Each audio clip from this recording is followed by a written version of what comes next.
Welcome to this episode of Robert's Creative Chronicles. So today we'll be discussing about source transformation.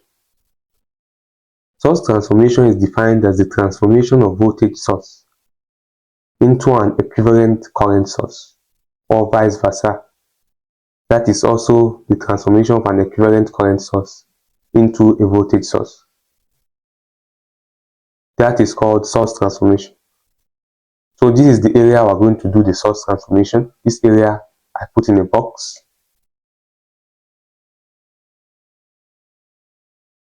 So this is the voltage source connected in series to this resistor Rs, which is a series resistor. This is the load resistor, Then this is the current entering the load resistor IL. So here is the current source in parallel with this resistor RSH, which is the shunt resistor connected in parallel to the current source. Then in the same way, this is the load resistor and the current flowing through the load resistor. So first, one thing I want you to take note of is that this resistor Rs is equal to this shunt resistor RSH. The RSH is called the shunt resistor, then the Rs is called the series resistor.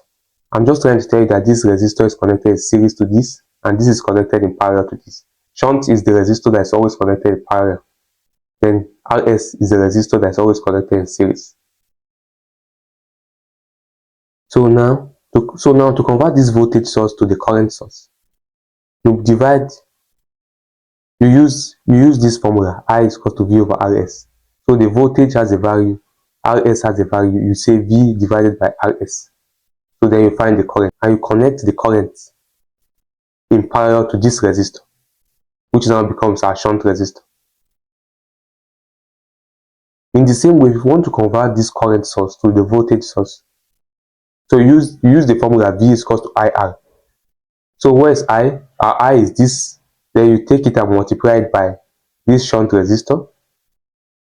After you multiply it, you get the voltage, and you connect it in series with this resistor, this shunt resistor, which now becomes our Rs. So this is how you do source transformation from voltage source to the equivalent current source, and vice versa. I hope you understood this episode. If you have any question, feel free to contact me using my WhatsApp or email written in the description below, or you can write them in the comment section. Thank you for watching. Please don't forget to like, share and subscribe to my channel, and hit the notification bell to get notified as soon as I drop a new video. Thanks.